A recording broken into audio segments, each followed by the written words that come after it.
మన కోసం ఎవరు ఆలోచిస్తున్నారు, ఏ దేశస్తుడు ఆలోచిస్తున్నాడు, ఏ మతస్థుడు ఆలోచిస్తున్నాడు, ఏ పార్టీ ఆలోచిస్తుందో చూసుకోవాలి. అయితే ఇద్దరిద్దరి కూడా అయిపోతుంది. కానీ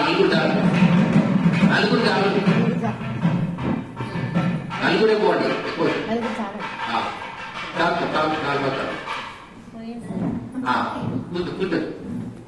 అయితే ఎప్పుడైతే మనకు ఈ సిస్టమ్ లో ఇబ్బంది అవుతుందో, మనము ఎన్ని దేవాలయాలు చేసినా, ఎన్ని మీటింగ్లు పెట్టినా నష్టం హిందువులకి, కష్టం కూడా హిందువులకి. కాబట్టి మీకు ఒక మాట చెప్తా. భారత రామాయణ కథలు భారతీయులకు భారమాయే, జనుల పాలిని ఇవి శాపనాదములాయే. కాళికాంబహంస కాళికా భారత భాగవతాది రామాయణ కథలు ఇప్పుడున్న పిల్లలకి మీరు కూడా ఒకసారి సమయం దొరికినప్పుడల్లా తల్లిదండ్రులందరూ సమయం దొరికి యూట్యూబ్లలో వినండి. ఇప్పుడు ఉంది, ఒకప్పుడు బుక్కి చదవాలండి, ఇప్పుడు బుక్ అవసరం లేదు, ఇప్పుడు కేసు చదువుతున్నారు. సో ఈ రామాయణ మతాలలో ఉన్నటువంటి ధర్మం ఏమిటంటే, మన ధర్మాన్ని మన దూరంలో పట్టించుకోవాలి, దేశాన్ని రక్షించుకోవాలని చెప్పడమే మహాభారత రామాయణ కథలు ఉన్నటువంటి ధర్మము అని వీరబ్రహ్మ చెప్పారు. అలాగే మతము అన్నాడు, మీకు తెలియకుండా మీ చుట్టాలలో చివరికి తోక ఎవరో ఒకరు ఏదో మతానికి గురైన వారు ఉంటారు. మీరు చూసుకోండి కావాలి, ఏదో మతంలో మతమార్పిడి ఏంటండి మావాడు తెలియకుండా, లేదా మా పిల్లలు క్రిస్టియన్ తీసుకున్నాడు అవుతారు. దానికి వాళ్ళు చెప్పారు, మతము మత్తు కూర్చు మార్గం మతము మత్తు కూర్చు మార్గం కారాదు, లోడేలంత మంచి ద్రోహరాదు, నరుడే బ్రహ్మ వెరుడ నారాయణుడవు మతము అనేటువంటిది మత్తు పదార్థం లాంటిది. దాన్ని ఎవరు తీసుకున్నా మీరు ఖండించకపోయినా పర్లేదు, కానీ ఏం చేయాలి, అది తప్పు అని మాత్రం మీరు ఖచ్చితంగా విశదీకరించాల్సిన అవసరం ఉంది.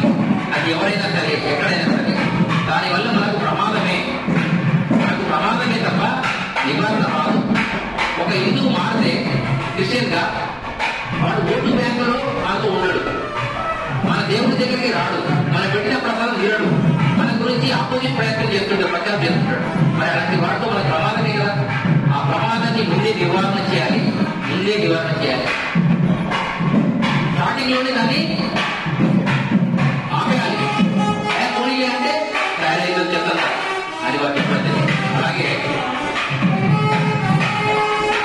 కులము అన్నాడు, ఇప్పుడు మీరు ఉన్నారు, అన్ని కులాల వాళ్ళు ఉన్నారు ఇక్కడ, కానీ కులమనేది కూసేడి కలుపల ధర్మఫలము ముందు కట్టి కొడుకు కులము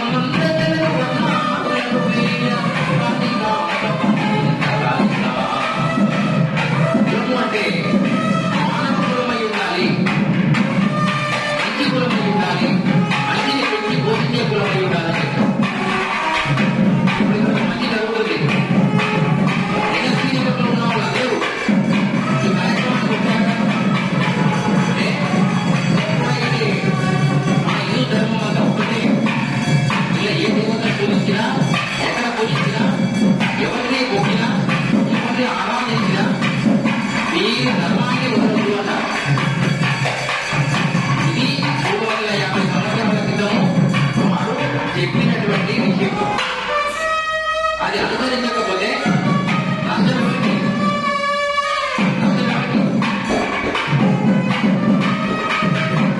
అది ఆచరించకపోతే నష్టం మనకి. వాళ్ళు అల్లా పేరు మీద 57 దేశాలు సాధించారు. 57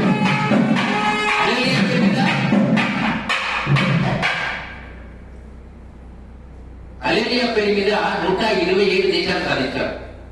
సర్వే జన సుఖినో భవంతు, అన్ని మతాలు సమానమే, అన్ని దేవుళ్ళు ఒకటే అనేటువంటి గొర్రె సాంప్రదాయంలో హిందువులంతా ఈరోజు ఒక్క దేశం కూడా లేదు.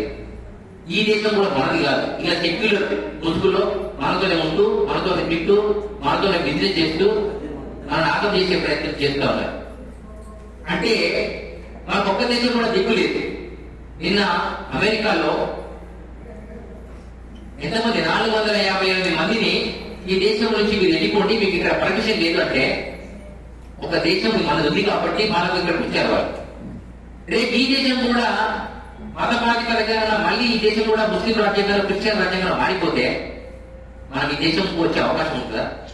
అరే ఒక పాకిస్తాన్ నుండి కొడితే ఆఫ్ఘనిస్తాన్ పోతాడు, అమెరికా పోతాడు, ఆస్ట్రేలియా పోతాడు, ఇంకో బంగ్లాదేశ్ పోతాడు. ఒక భారతీయులు కొడితే ఏ దేశానికి పోయినా నీకు వీసా కూడా లేదే, దేశం వెళ్ళినప్పుడు ఎలా పడదు? మీరు ఆలోచిస్తే మీరు రాజ్యాల్సింది ఇప్పుడు మీరు సంపాదించిన ఆస్తి పాత్రలు మీ పిల్లలకు పోతున్నాయి కదా, వాళ్ళకి ఇవ్వండి విషయాలు. అందుకని మనము ఖచ్చితంగా ఒక దేశం సాధించుకునేంత వరకు ఈ భజనలు జరగాలి, ఈ ఆనతులు జరగాలి, ఈ ప్రవచనాలు జరగాలి, ఈ గుళ్ళు నడవాలి, ఈ ప్రసాదాలు తినాలి. కానీ పొలిటికల్ రాజకీయం వచ్చే వరకల్లా ఈయన మార్కుల పైన ఎమ్మెల్యే, ఈయన మార్కుల పైన సర్పంచ్ అని మనం గుడి పేరు ఓటేస్తున్నాం. ధర్మం కోసము వాడు ఎవరైతే మనం పనిచేస్తున్నాడో ఏ పార్టీ అయినా పర్వాలేదు, ఆ ధర్మాన్ని పనిచేస్తే వాడికి మనకు సపోర్ట్ ఓటు రాజకీయం. అది మీరు చేయలేదనుకోండి, ఇది స్వామీజీ చెప్పరు, ఎందుకంటే పార్టీలతో ఇబ్బంది వస్తుంది. దేశమే పోతుంది, నేనే పోతున్నా, ఇంకా పార్టీ ఏమో దేశం ఏమైనా చెప్పి బీజేపీ ఉంది. బీజేపీ హిందూ దర్శనం కోసం పనిచేస్తుందా? 85% హిందువులకు అన్యాయం జరుగుతుందని వారు మాట్లాడుతున్నారు కాబట్టి మనం వారికి సపోర్ట్ చేస్తున్నాం. అంతే.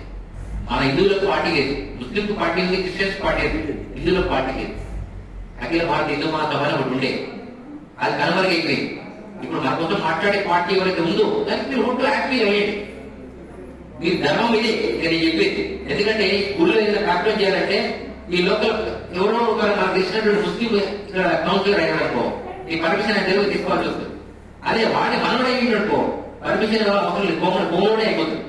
సో ఈ ప్రయత్నం మనం చేయాలని నేను నా సందర్భంగా తెలియజేస్తున్నా. అలాగే మోక్షం గురించి ఒక మాట చెప్పాడు. నేను ఓంకారాన్ని అనుమతితో చెప్పాను. మనకు 7 మంత్రాలు ఉన్నాయా లేదా? అన్ని మంత్రాలు మనం చదవగలమా? ఏదో కొన్ని చదవగలం, ఏదో ఒక్కొక్క మంత్రం, ఒక్కొక్క దేవతకు ఒక మంత్రం ఉంటుంది, ఒక్కొక్క ప్రాంతానికి ఒక రకం ఉంది. కానీ ఈ అన్నింటినీ చదవలేని వాడు ఏం చేయాలంటే ఓం కృతికి సమాన, ఓం కృతికి సమానం ఒకటిగా పోదు, ఇలా వచనమిందు లేదు, ప్రణవమందు నిలిచే 14 లోకాలు, కాళికాంబం కాళికాంబ. ఓం అనే ఆకృతికి మించినటువంటి శబ్దార్థము మంత్రార్థము ఈ ప్రపంచంలో ఏదీ లేదు. అందుకే ఓం రామాయ నమః, ఓం శ్రీకృష్ణాయ నమః, ప్రతిదీ ఇంజన్ అనేటువంటి ఓంకారాన్ని ఆ మంత్రానికి జోడించి నడపబడదు. సో ఓంకారం అనేది నాభి నుండి రావాలన్నాడు. అది అకార ఉకార మకార నుండి కేవలం హిందువులకు ఇది ఒకటే శస్త్రము, అస్త్రము, శబ్దము, అర్థము, మంత్రం, తంత్రం అని ఆనాటి కాలంలో వేద వాక్యంగా అయితే వచ్చింది. సో ఆ ఓంకారాన్ని ఎవరైతే నిత్యం గట్టిగా 3 మార్లు తీసుకుని ఓంకారాన్ని కనుక జపించినట్టయితే ఒక 5 నిమిషాలు మీరు శ్వాసకోశ వ్యాధుల నుంచి దూరం అవుతారు, మానసిక శుద్ధి జరుగుతుంది, 72,000 నాడలు చదువుతాయి. ఇంకొకటి ఇచ్చారు, ఛందస్సుతో కూడినటువంటి మంత్రం గాయత్రి. గలమునందు నిల్ప గాయత్రి మంత్రం, గలమునందు నిల్ప గాయత్రి మంత్రము, పడవ మాంత్రికులతో పడవయేల, సుతదారి ముక్తి చూపగానో పడ, కాళికాంబహం కాళికాంబ. గలమునందు నిల్ప గాయత్రి మంత్రము పడవ మాంత్రికులతో గొడవయ్యేలాగా. అంటే ఈ లోకంలో చాలా మంది మంత్రదర్శనులు ఉన్నారు, చాలా వచ్చాయి మన మంత్రదర్శన రూపంలో. కానీ అన్నిటికంటే మూలమైనటువంటి శక్తి ఉండేటువంటి ఒక మహామంత్రం ఏదో అది గురు మంత్రము.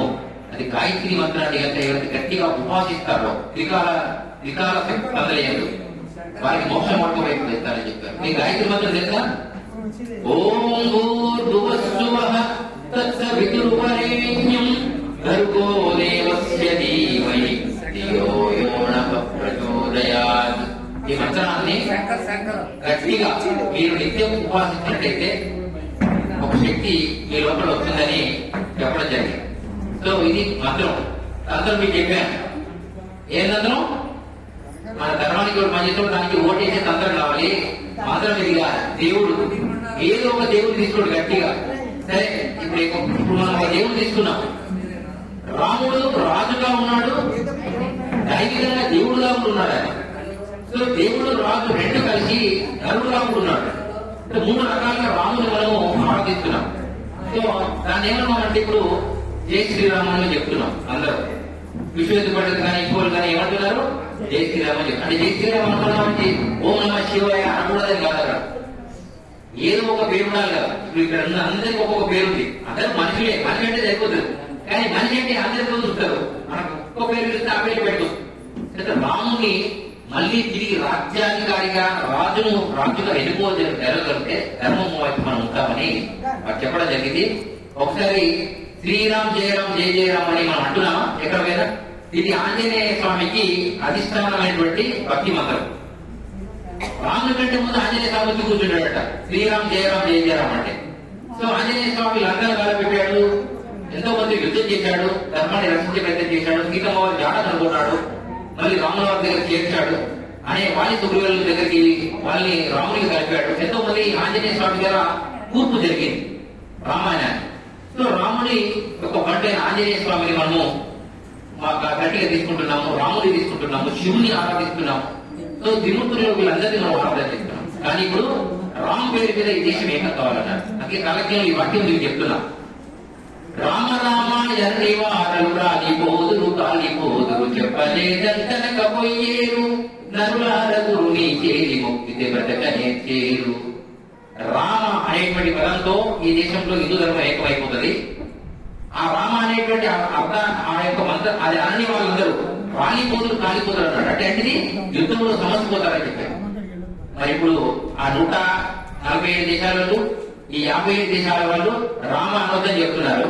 మన దగ్గర కూడా కొంతమంది సెక్యులర్లు రామ అనే అనకూడదు అని చెప్తున్నారు. సో వీళ్ళందరూ యుద్ధం వచ్చినప్పుడు ఆ యుద్ధంలో పోతారు. ఎవరు? వీరబ్రహ్మేంద్ర స్వామి చెప్పాడు. కరోనా వస్తుంది చెప్పాడు, వచ్చారు కదా, ఇలా పోతారని చెప్పాడు. ఇంకొకటి అన్నారు 2024 నుంచి 2034 మధ్యలో నంద నుంచి ఆనందనామ సంవత్సరం. నంద అంటే 2012, ఆనందనామ సంవత్సరం అంటే 2034 మధ్యలో వస్తుంది. మీరు మన తెలుగు పేర్లను చూసుకోండి.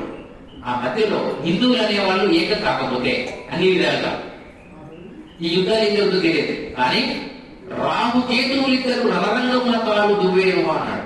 రా అంటే రష్యా, ఓ అంటే ఉక్రెయిన్. మన దగ్గర యుద్ధం తెలియదు కదా.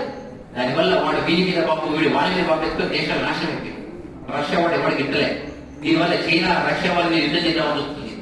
మనం వాళ్ళతో యుద్ధం అంటే ఈ ఇద్దరి మధ్యలో ప్రపంచ యుద్ధం జరిగి ఆ ప్రపంచంలో మనం కూడా ఉన్నాం కాబట్టి మనకు కూడా కొంచెం ఇబ్బంది అవుతుంది చెప్పాడు. సో రావు రష్యా, రా అంటే రష్యా, ఓ అంటే ఉక్రెయిన్. మరి మన దేశంలో రా అంటే రష్యా, ఓ అంటే ఉక్రెయిన్. అంటే రా అంటే రావులు, ఓ అంటే ఎవరు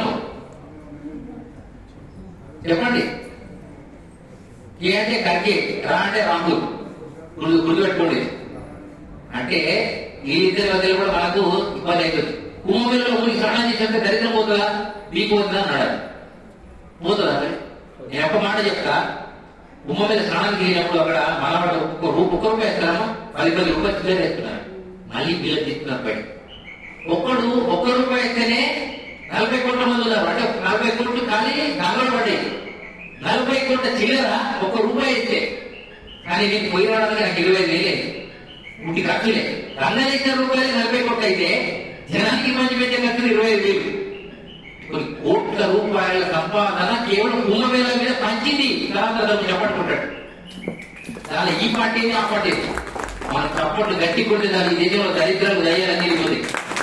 చప్పట్లు కొడితేనే 100 కోట్ల మంది గట్టి కొడితే ఆడిపోతారు వీళ్ళంతా. కానీ మనం ఏం చేస్తున్నాం అంటే కులాల పేరు మీద, ప్రాంతాల పేరు మీద, ధనవంతుల పేరు మీద, గురువుల పేరు మీద, శిష్యుల పేరు మీద, పురోహితుల పేరు మీద ఇలా విడిపోతున్నారు. అన్ని కలవాలి అన్నాడు.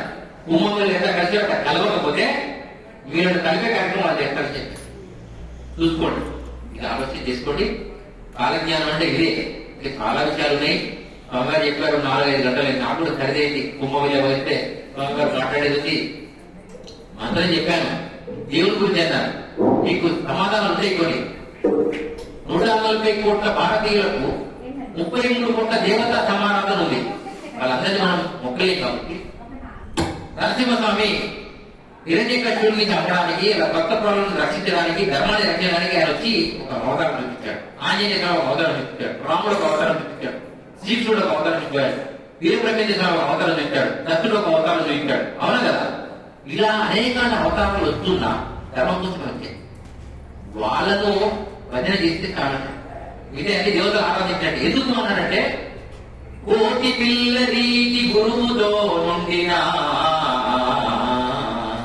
ఇది బాగా వినాలి. కోటి పిల్ల రీతి గురువుతో నుండినా శిశునకు చింత చేటు రాదు, నమ్మినమ్మకున్న దుమ్ము పాల కుదురు కాళికామం కాళికా. కోతి తన పిల్లను చాలా కందపాలు పట్టుకోదు. తల్లినే పిల్ల గట్టి పట్టుకుంటుంది, అది చెడకు దుక్కుడ పడుతుంది, కానీ ఎక్కడ పిల్ల పడిపోదు. పడిపోయి పట్టేసుకుంటారు. గురువు అనేవాడు శిష్యులను అలా కాపాడుతాడు అని చెప్పడం జరిగింది అన్నమాట. అందుకనే భగవంతుడిని కనబడాలంటే నువ్వు గురువును ఈ దగ్గరగా ఉండాలి. మంచి చెడు కష్ట కానుకలు, పూజలు, పునస్కారాలు, అనేక విషయాల పట్ల నీకు వీలైనంత సేవ, వీలైనంత వరకు దానం, ధర్మం, సమయం ఇచ్చే ప్రయత్నం చేస్తే ఈ గురుధర్మం రక్షించబడుతుంది. అందువల్లనే ఈ దేశము గురు సాంప్రదాయంతో బతుకుతుంది. కాబట్టి ఆలోచన చేసి గురు భక్తులందరూ కూడా అందరినీ కేవలం ధన రూపమే చూడకండి, జనం కూడా కావాలి. ఒక 1 రూపాయలు ఇస్తారని ఈ గుడికి రావాలి కదా, మనసు ఉండాలి, టైం ఉండాలి, భక్తులు ఉండాలి, ఇన్నట్టు ఉండాలి. నీకు ఉంది 100 మంది గట్టిగా కాదు. అలాంటి అవకాశాన్ని రేపు మీరు ఆ పొలిటికల్ లో చూసేయాలి. మన దగ్గర జరిగే యాత్రలన్నింటినీ బాగా పరిపర్శన చేయాలి.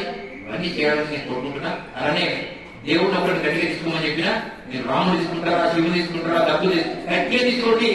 ధర్మం విషయంలో వచ్చేసరికి అందరూ కాల్చే ప్రయత్నం చేస్తే ఇలాంటి సమస్యలను మనం ఆలోచించుకోవచ్చు. కలియుగంలో ఇదే 4వ పాదం కాలిది 5,125 సంవత్సరంలో ఉన్నాం. కలియుగం వయసు 4,32,000 సంవత్సరాలు. అంటే ఎన్ని సంవత్సరాలు ఉందో మీరు ఆలోచన చేసుకోండి. అయిపోయింది అని ఏడైపోతుంది, ఎక్కడైపోతుంది. మనుషులు మరుగుజ్జు అంటే వెంపల్లి గంటకు విజయం చేసేటువంటి స్థితి రాక అంత చిన్నగా అయిపోయినా కొత్తరట. అప్పుడు కలియుగం అర్థం అయినట్టు కాదు. అర్థమైందా? ఇవన్నీ ఆలోచన చేసుకోండి. చాలా టైం ఉంది. నిరంతరంగా దైవస్మరణలో ఉన్న వాడికి కొంచెం అన్ని రకాల సమస్యలు క్లియర్ అయిపోతాయి. నేను ఇంకా బాగా మొత్తం నాకు రోగం అవుతుంది అంటే నాకు కాదు, సమయం వస్తుంది. దేనికైనా ఆ సమయం అనుకూలంగానే ఉండాలి. జయ శ్రీరామ్, భారత మాతకి జై.